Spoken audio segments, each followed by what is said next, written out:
Good. I probably didn't say it as much as I probably should have, but I mean, I tried. I definitely tried on my husband. Thank you for noticing. Well, I mean, it starts with the people that we know can take it sometimes. You know, a lot Oh, of the okay. times, That makes sense. just being and this is more about what the message really is. The difference between being a professional and being an amateur is really down to the common things being done commonly well. So, for example, when you talk about a professional athlete versus an amateur athlete, the way that they track their numbers and the way that they practice is significantly different. There's a big difference between somebody who tracks a batting average versus somebody who doesn't. And I believe in our business, a lot of it has to do with just the being cognizant and being very intentional in the things that we do. The purpose in the recognizing when people say thank you is to get you to start realizing that you do a lot every single day and you have an impact on people's lives whether you know it or not. But most of us become so glossed over in our day-to-day lives that we forget how much we really do for people and how much they really appreciate it. And it's become so commonplace for us to say, oh, it's no problem, my pleasure, no big deal, it's what I do, that we lose out on a lot of the opportunities that are really put in front of us every single day. And just the acknowledgement of saying thank you to somebody and you being able to respond to say thanks for noticing, it's a big culture and mind shift, because what it does is it forces you to recognize that when somebody appreciates you, you have to be able to capitalize on that, not only for your own value in what you do, but more importantly to help expand your brand. And everything that I work on with the LOs that I coach, it's really centered on, first and foremost, understanding what makes you referable, and then secondly, it's then being able to articulate that and make it an intentional conversation. And then the third phase is really then just being able to track your numbers and being able to, orchestrate those situations. So, Michael, did you have any success with it over the 2-week period? Did you try it? Did you implement it at all? Yeah, I tried it. I had a little success. It was kind of weird at first, but then It's I guess I uncomfortable, started isn't getting it? used to it. It's Yeah, uncomfortable, definitely. right? Yeah. I know that, I don't know if you guys follow golf or not, but every time you hear about a professional golfer, when they change their swing, they change little minor details to it, and it changes everything. And it takes them a while to get used to it. They have to do something like 100 or 200 times before it starts feeling normal again. It's kind of hard to change our ways.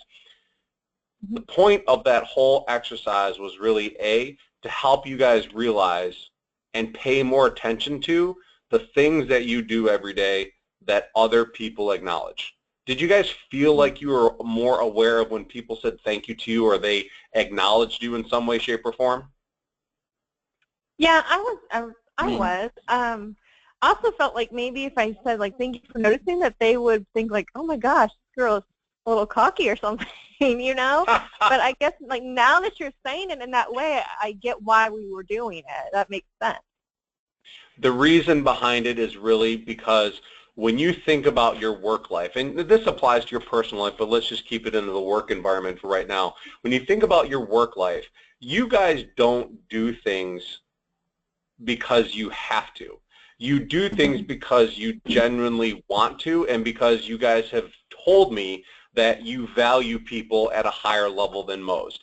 I don't think you guys treat this role that you play with the Smith Group as just a job, as something that you just show up and just get a paycheck from and put little or no effort into it, and you go home at the end of every week. I think you guys do put your blood, sweat, and tears and energy into this, and it's really all about who you are. That's why you both are going to be successful. The reality is that when people see that in you, it's you acknowledging them for paying attention. And the whole point of being able to be aware and then being able to be intentional in your dialogue with them is because most people, and this is where what we maybe have talked about was the law of reciprocity, which is most people want to keep a relationship in balance. Anytime that you enter into a conversation with somebody and they recognize something you've done, them saying thank you to you is them trying to I don't know, just kind of pacify or bring the relationship back to an even balance. The reality is that when you're in business, when you do something, you're doing it because you're striving to be better. You're striving to have an impact on somebody's life in a positive way. When they say that they appreciate it, your response can be very, very short and very closed, which is the typical response, or you can turn it around and use it as an opportunity to become more more marketable or more referable or more you have a chance to be able to expand your business more. And I'll give you an example. So if you were to take the last 10 people that that you do business with, for me, I'll talk about it like my business. So my statistics were there of the 10 people that I did business with, two of them would be the people that would just gladly go out there and tell everybody about me. They're what you would call your social mavens, or your the hub of your network. They're the chatty catties. They're the people that just like to talk to everybody. They're the ones that post minute by minute on Facebook. They're the ones that talk about their favorite restaurants or where they went out last weekend and all this stuff. We all know people like that in our social circle and in our family. They're the people that just talk about everything that's positive in their life. They have no worries about sharing their life with anybody. That makes up 20% of the population. The other 20% work out to be the social introverts, the people that are a little bit more closed off. They're not very conversational. They're not very forthcoming with the details of their life, and they really just don't talk about their lives in the way that a social maven or the hub does. And I know we know people like that in our lives, both sides. What we're talking about, though, more specifically, is going to be the remaining 60% of the population. The 60% I consider to be your friends. For example, if either one of you were to move and you were not going to tell your friends that you moved and you didn't ask them for help, what do you think the perception of your friendship is to them if you move and don't tell them that you were moving or even reached out to them for help? But you didn't care. They didn't have a really friendship. Right? I mean, even though you're asking them for help and they may say that they're busy, the fact that you would even have that conversation with them means something to them, right? It makes the relationship, it just really kind of defines the dynamic, doesn't it? Yeah. I mean. Okay. So if we're dealing with 60% of the population as your friends, and I truly believe that 60% of the population are those people that don't know you need help, but if you were to ask them for help, they would gladly do it. So let's break this down again. 20% are going to tell people about you regardless. If you do a good job, they're going to tell everybody about you. If you do a horrible job, they're going to tell everybody about you. You have the other 20% that, regardless of the result that you give them, they're not going to really say anything to anybody because they're just not that kind of people. The remaining 60%, and this is the key part of it, won't help you unless they know you need it, which means that you have to ask. Does that resonate right now for you guys? Yes. Does that make sense? So it begs the question that if you're not telling people that you could use their help, chances are you're missing out on a 60% market share of your potential business because you're just not comfortable, or because you just don't see the value in yourself, or because you're just not talking at the right time to ask people for help. And there's a difference. I mean, being a man, it was hard for me to grasp because I've come from an upbringing where the male figure was the dominant figure. My dad was the one that would always handle everything with the household. He never was the one that would stop and ask for directions. I mean, he always had it together. And so my dad never really reached out for help. At least I never saw that. And so when I got into business and I realized that I couldn't do this by myself, and somebody said, you should ask the people in your life who you care about for help, it was very uncomfortable for me until I began to realize what it was that I was doing. And that whole exercise for the last 2 weeks of recognizing when people say thank you wasn't really about business as much as it was just getting yourself to realize that you do things that people recognize, And the more comfortable you get at saying thanks for noticing becomes more natural, and it is definitely a much more elevated conversation, and it elevates you beyond being just an amateur professional or an amateur loan officer, being a professional loan officer, because when you can acknowledge people's recognition of what you do, it puts you in the position to go, hey, thanks for noticing. I consider you to be a friend, and isn't it nice to know you have a friend in the business too? Because I believe my business is all relationship-based, I would love to work with somebody who you care about. You know, that's the best way to say thank you to me, is really by advocating me to the people in your life that you care about. Mm-hmm. Now, that's a much higher level conversation that I will get you guys to, but the reality is that if you're not acknowledging the effort that you're putting into people, when they realize it and say something to you, you're missing out on 60% of your future business by simply saying, it was my pleasure, no big deal, it was my job, I'm happy to do so. All the normal responses to accolades shut down the opportunity to amplify your business by 60%. Can you guys understand that? Yeah. Yes. You have to understand that our business is really unique in the sense that everybody that you come in contact with every day who is over the age of 18 and has a job is a potential client. May not be today, may not be next month, but they're all potential clients, or they're potential advocates of your business. Meaning to say that I don't want you guys to believe that you're the only loan officer for the people you talk to. I think that's a very narrow-minded perspective. I've always believed I wasn't the best loan officer for everybody. However, I did believe that I was the best loan officer for everybody to talk to figure out what their best options were. That mindset really was centered around, I just want people to understand that I care more about what they want more than what I want. And if I help out, and I'm sure you guys have heard this quote, if I help enough people get what they want, I'll end up getting what I want. And after being in the business since 1996, 63% of my pipeline that I closed in 2013, which was north of 15 million, came from my past clients and current clients referring me. Wow. That is a result of me showing up every single day and doing what I believed was right by my clients, not by what was right for me. And that meant that every time I talked to somebody, I was only after one thing every single time, and that was to get a thank you, to get a wow, to get I appreciate that, or that's refreshing to hear. My goal was simply to create a moment to where I was being acknowledged for the work or the knowledge that I was sharing, so that I could then turn around and say, you know what, Olivia, Mike, thanks for noticing. I really spend most of my day amplifying the relationships of the people that are referred to me.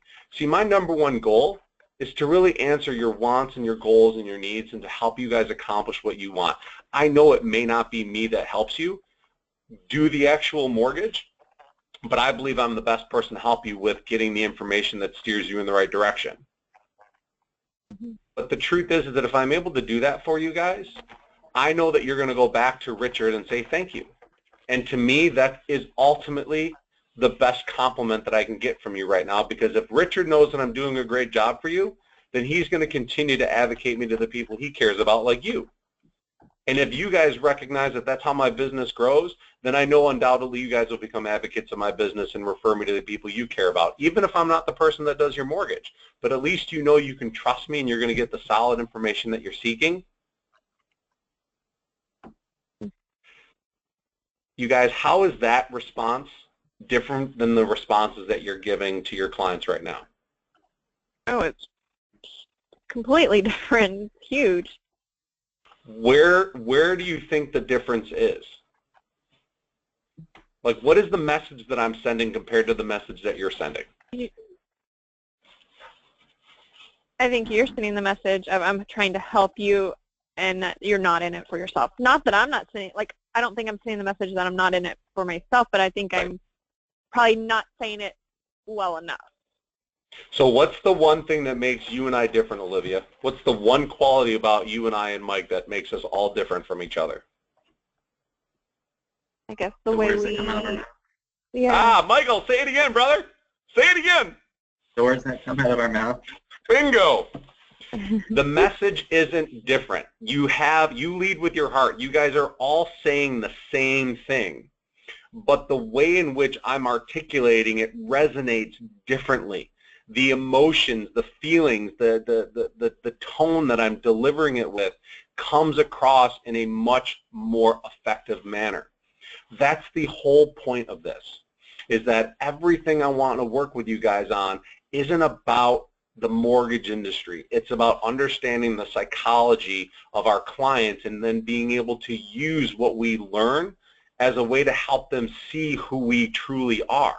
And you and I and Olivia are all the same people. We all want the same things. We're all family oriented. We all have high levels of integrity and character. On par, if you put us side by side, we're probably all very similar people. But if you line us up in front of a consumer, I'm probably going to have a better chance of converting them to my client than maybe you guys, only because of the words that I use and how I articulate my value, and the fact that I recognize my value and I'm very clear and confident in it. The reality is it starts with being intentional. It starts with understanding that if you can capitalize on those moments that people say thank you to you, you've literally now been able to capture 60% more of the potential business that's out there just by acknowledging when people say thank you to you. Because when they say thank you to you, the law of reciprocity says that's when they're opening the door to be willing to help you. Anytime you've made an impact or a deposit, there's a term out there called emotional currency, and I'm sure you guys are aware of it, and I'm sure Mike, your dad, has probably talked to you about it. There's a book out there called The 5 Love Languages, and they talk about quality of time, acts of service, words of affirmation, physical touch, and gifts. The reality is that we all have a primary love language and subsequent languages after that. Anytime somebody talks to us in our language, they make deposits into what's called our emotional bank account. When people come to us and they make deposits, we inherently want to repay them because we don't want to feel like we're just taking and taking. We want to give back to kind of keep that relationship at an even keel. You guys all can feel that inside of your personal relationships, I'm sure, right? Mm-hmm. We do it with our spouses, we do it with our kids, we do it with our friends. I mean, it happens every single day. It's a living, breathing mechanism that happens in our lives on a day-to-day basis. The truth is that when a client does that, they're reaching out to say thank you, but they're so used to hearing the normal responses that sometimes if you don't set the stage correctly in the beginning, you shock them and it actually puts them on their heels and makes them feel uncomfortable. Mm-hmm. The point of that is, one of the things that we have to be cognizant of or keep at the forefront is, A, we have to know that we have to look out for those situations when they show up. So just being aware of them is key. But the other piece of it is to make it so that it works more effectively, we have to learn to set the stage appropriately in the beginning. So if I took both of you guys out to a show and I said, you know what, I'm going to take you guys out to go see a play. It'll be a great time. You guys will relax, have some fun. It'll be a great time. And I take you to this show and it ends up being a heavy metal rock concert that you're in front row seats to, and you spend the next 4.5 hours getting your eardrums blown out. I am loving it because if that's my music, I'm on cloud nine, I'm rocking and I'm jamming, and you guys are looking at me like I'm crazy, but you're looking like, how many more minutes do I have to subject myself to this? Uh-huh. When I set the stage that we were going to go see a show and what my perception of the show is versus yours, if it wasn't the same, not that you guys didn't believe me when I told you were going to see a show, but when you got there, you kind of felt like I misled you a little bit. Like you should have said, what kind of show? Like, is it a concert? What kind of concert? I mean, all these other questions. And so while you're there, you're feeling a little bit cheated in a way. Like the trust between us has kind of been bent a little bit because I wasn't as forthcoming with the details as I should have been, and you didn't ask enough questions to be clear on what to expect. Mm-hmm. The dynamics inside of our relationships at work are the same thing. Every time your client is introduced to you for the very first time, your number one priority is to set the stage. And the reason setting the stage is so important, and that's what the next couple calls will be about, the reason setting the stage is so vitally important is because it effectively allows you to orchestrate those referral moments, like when they say thank you to you, throughout the process, thus helping amplify your chances of securing that 60% market share that you're missing right now. Because if you ask them during the process, but that's not something they agreed to in the beginning, mm-hmm. it's going to feel a lot like you were feeling if I took you to that metal concert. Mm-hmm. You can't afford to break that level of trust. So in the beginning, it's called setting the stage. Your initial conversation, whether it's on the phone or face-to-face, needs to be, at least for the first 10 to 15 minutes, needs to be about setting the stage of expectation before it's about setting the stage of mortgage expectations. Because you can't talk about mortgages until you talk about why you do what you do. Because then it's going to seem very, very alien to them, and it's going to lead you down to the path of them shopping against you. And here's what I mean by that.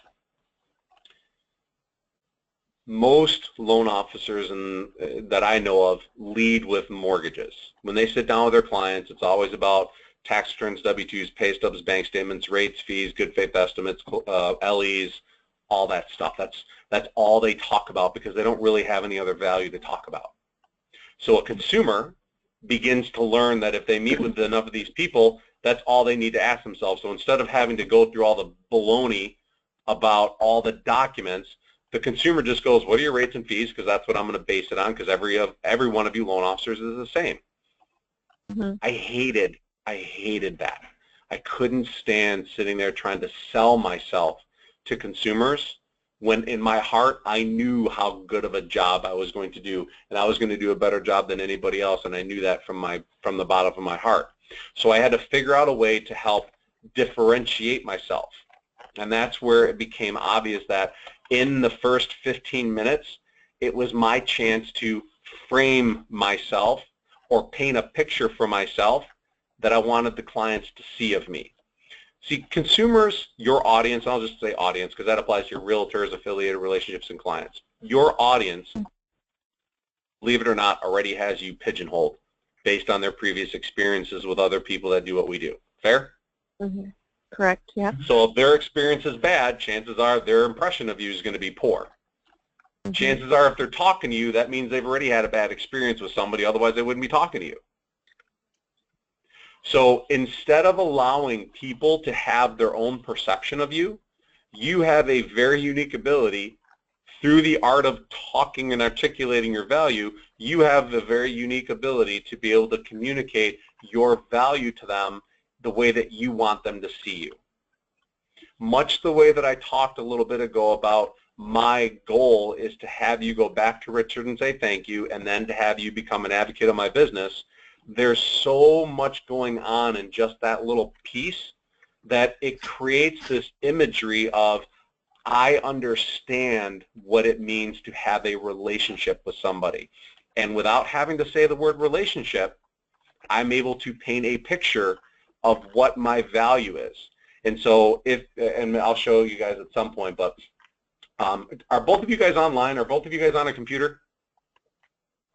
I am. I'm not. I'm on my phone. So, all right, no worries. So here, my business model was centered around a phrase called the triangle of trust. So my business logo is a triangle with my name in the middle of it, and it says Triangle of Trust Practice. that was not only an image, but it was a foundational piece of my dialogue with my clients.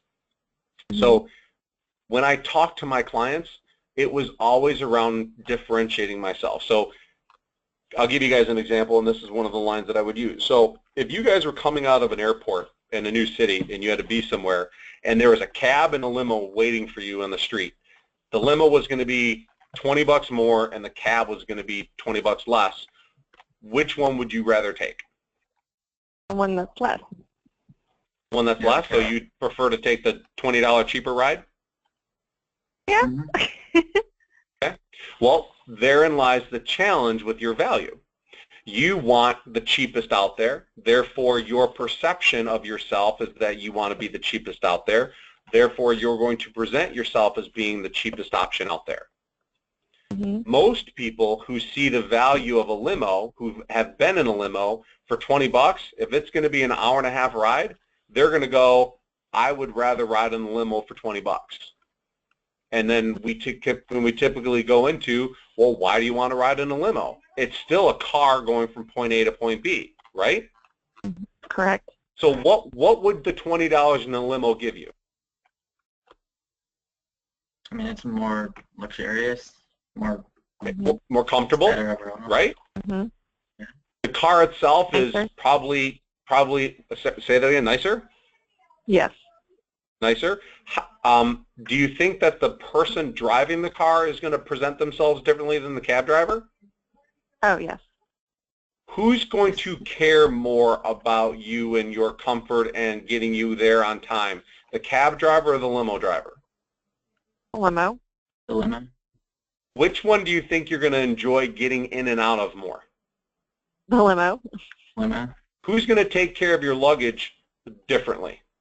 Like, who's going to take care of your luggage better? What's that? The limo driver. The limo driver. Okay, so it begs the question that for an extra $20 more, you can see the value of what a limo has compared to what a cab has, right? Correct. Yes. If you could afford the $20, it begs the question that very few people would accept a cab ride. They'd rather take a limo ride if it was going to be an hour-and-a-half travel. Yeah. Correct. The image of what you're creating for your clients is that they really do have two choices. They can choose to take a cab, which is okay. It's still going to get you there, but guaranteed that you're going to get there in a way that a limo is going to get you there? Not even close. The idea is that as your lender, I am not going to be the cheapest cab fare out there. In all fairness, I'm probably going to be slightly more expensive, but not insurmountable. I'm competitive, but you're always going to find somebody out there that's going to be able to undercut me by $20. The truth is that what I provide you is a higher level of comfort, a little bit of prestige, because let's be honest, getting in and out of a limo is a pretty cool thing, especially when you pull up to a hotel and you get out of limo, everybody's like, oh, who's the VIP? The truth is that my goal with you, Mr. and Mrs. Client, is to really be that limo driver for you through the process. And I'm not going to promise you that this ride is going to be all smooth pavement. Chances are when we go down a few of these dirt roads, because it's going to get a little bumpy, because that's the only way we can get there, is that you probably are going to want to be in a car that kind of is more comfortable, is a little bit more spacious, and I'm much more apt at being able to take care of you through this process because of my experience. Now, I know you can go down the street and get a cab ride for $20 cheaper, but you have to ask yourself, with the biggest investment of your life, is it really worth asking the question, how do I save $20 when the truth is that there literally are 100 things that could go wrong? That's true. And we do a great job of eliminating 99% of them.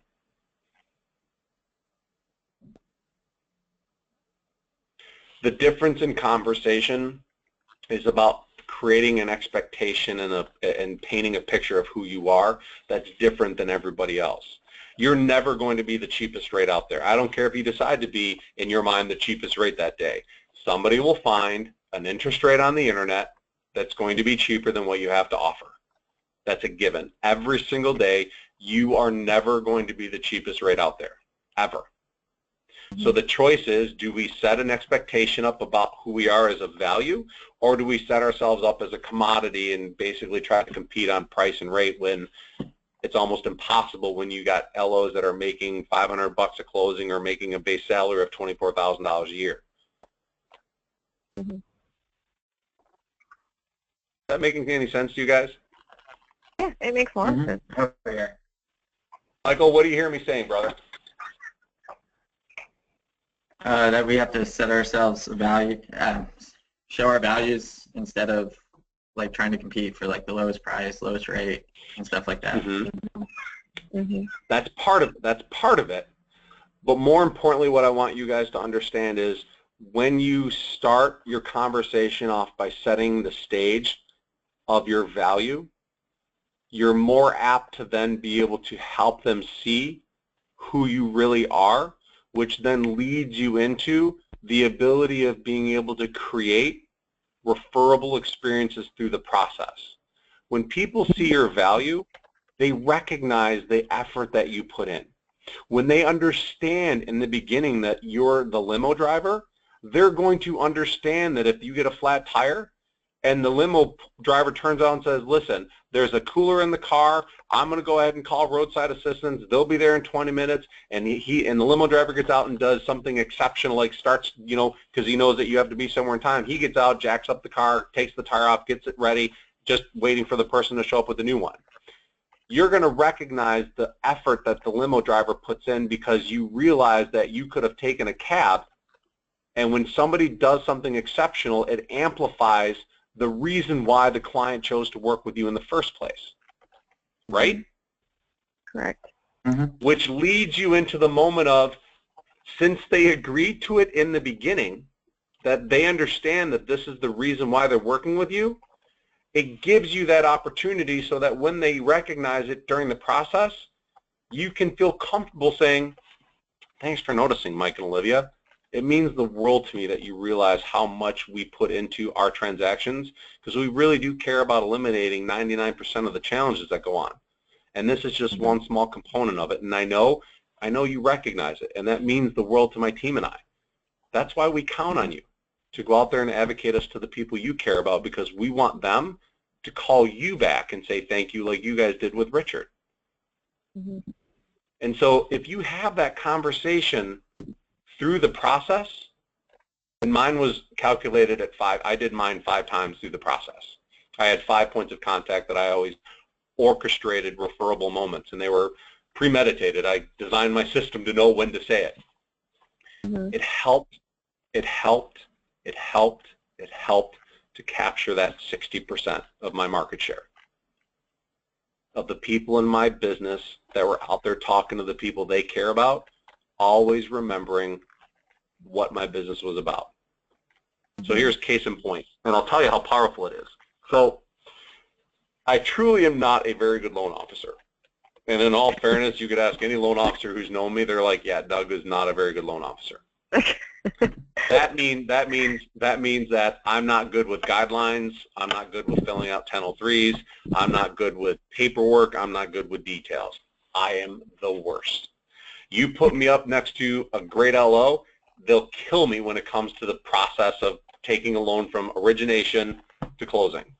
Where I excel and where I knew my sweet spot was is in the initial consultation and developing that level of trust and connection with my clients to get them to buy into using me and my team. That's where I was really, really good at. So I would always spend 20 minutes, a half hour with my clients in the beginning, and then I would spend the last 15 minutes of the application meeting trying to get the paperwork, which is why I was horrible at it, because I spent more time in the relationship and less time on the paperwork. I would always miss things, and I would have to call them back, and it was literally a circus. So I always had to have an assistant that was better at that stuff than I was. So there was a client of mine way back in the day, probably 1998. He bought his first home through me. His name was Franklin Humbert. Franklin, I hadn't talked to. He'd get my newsletter, but I really hadn't done a transaction for Franklin in probably 15 years. 2 years ago, he called me up, and he said, Doug, it's Franklin. I'm like, Franklin Humbert? I said, holy smokes, how are you? He's like, I'm great. I just, I thought about you the other day, and I was wondering if I could pick your brain. And I'm like, well, this seems odd. And I said, okay, well, is it something regarding your house or your mortgage? He goes, no, that's all set. We're still in the loan that you gave us. He goes, but I changed careers. I got out of the automotive industry and I became a realtor. And I said, well, how long ago? He goes, 2 months ago. I said, wow, that's a big difference. You left a salaried job to do this. He goes, yeah, and I got into the business, and I'm sitting here trying to figure out how to get business, and I remembered what you told me. And he said, relationships are where it's at. And he goes, I've never forgotten it because that's how you made my wife and I feel when you did a mortgage for us. He goes, that's why I've referred you so many people.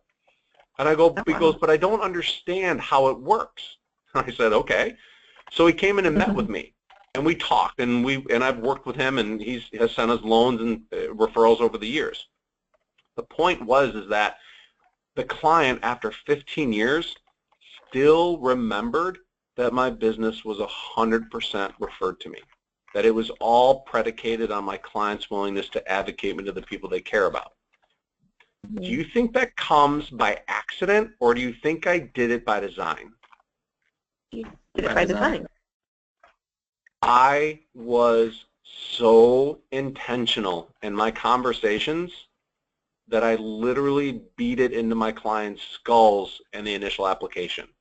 Every chance that I got, I was looking at opportunities to remind them about my referral business and going back to the referral source and how I needed them to advocate me, and this is why we do it, because of this and because of this, and I always brought it back. That's why I was so horrible at being a loan officer, because I never paid attention to the details of the actual loan.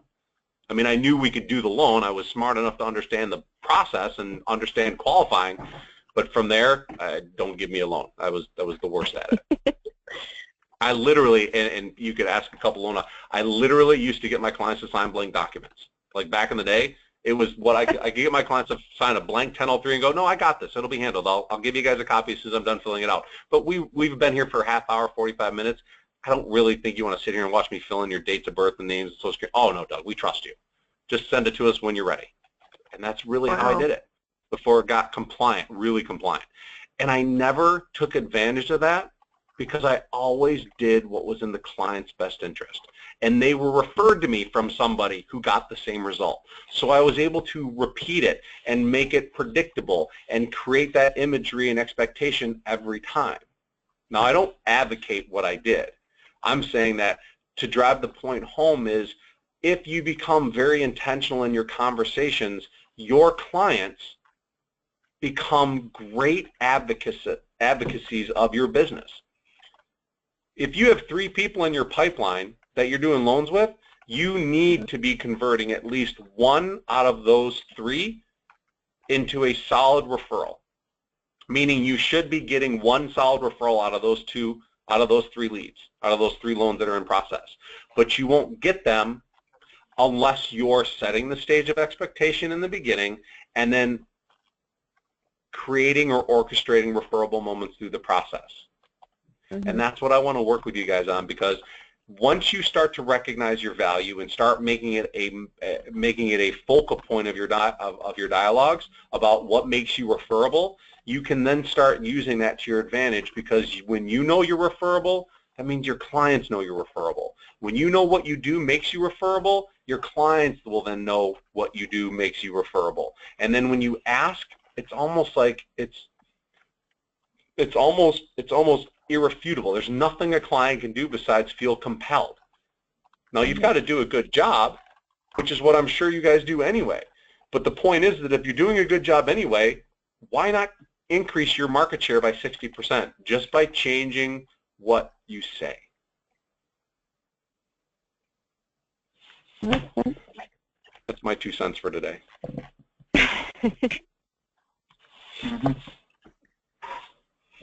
Is this making sense? It is. It is. Olivia, what do you hear me say? That we need to set the stage, because we honestly truly only have like 15, maybe 20 minutes to present ourselves, and we don't want to be the same like every other loan officer out there. Because of why? Because we don't want. Because why? Because I don't know. Because you don't want to be because every other loan officer in that 15 minutes produces a commodity. Only talk rates, about fees, yeah. Mhm. You want to set the stage differently in the first 15 minutes because that's your only time to differentiate yourself against what their perception of you really is. Correct. And if you want to be a good faith estimate or a LE or a rate or a fee or a turn time, if that's what you want to be, take that 15 minutes and hammer that home.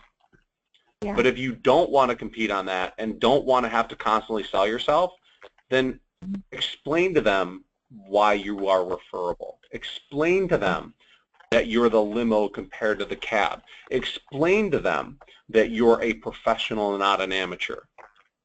And we'll work on that dialogue because there's about a 6-stage process of being able to tie that all in over in a 15-minute window. I've got the script. It's broken down into stages that if you can take those 6 things and can make them into your presentation, you're going to be elevated beyond what most any or other LO in your market will ever be able to do. You will then be able to sit down and go, I already know my value.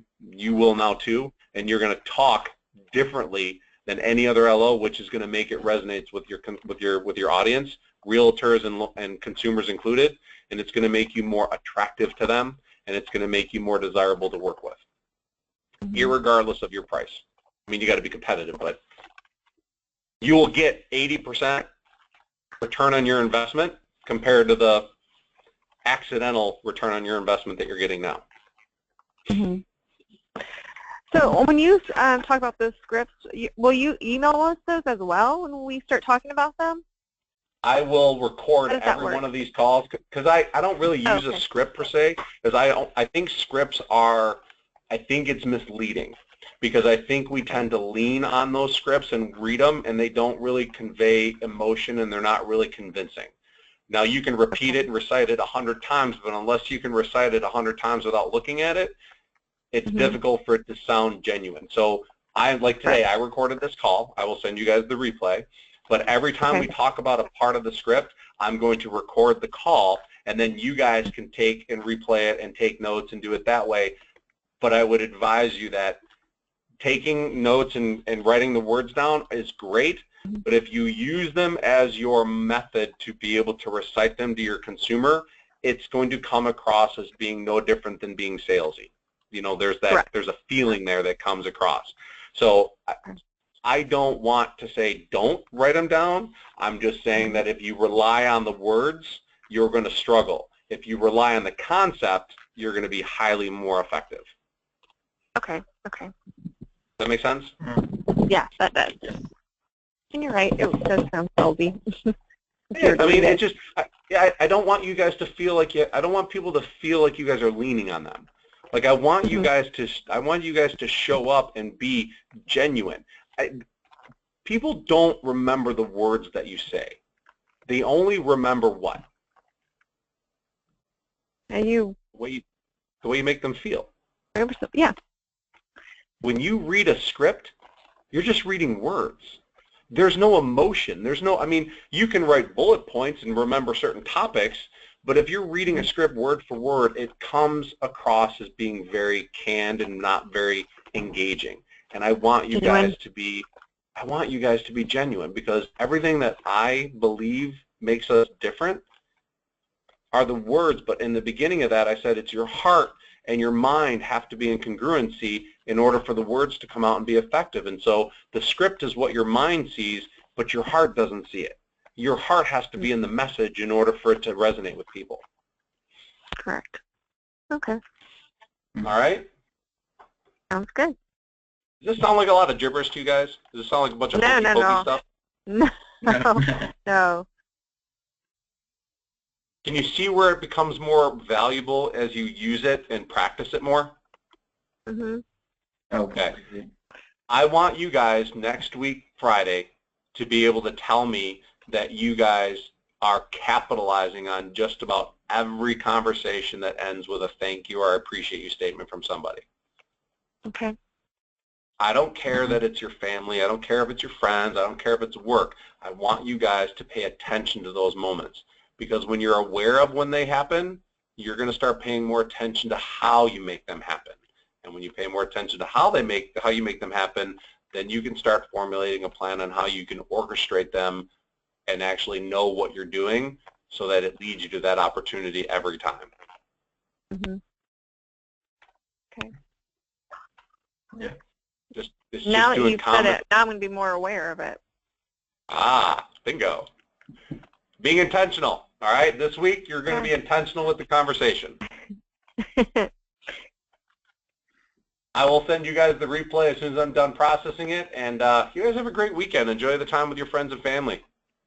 You too. Thank you, Doug. All right. You're welcome, guys. Have a good weekend. Talk to you next week. All right.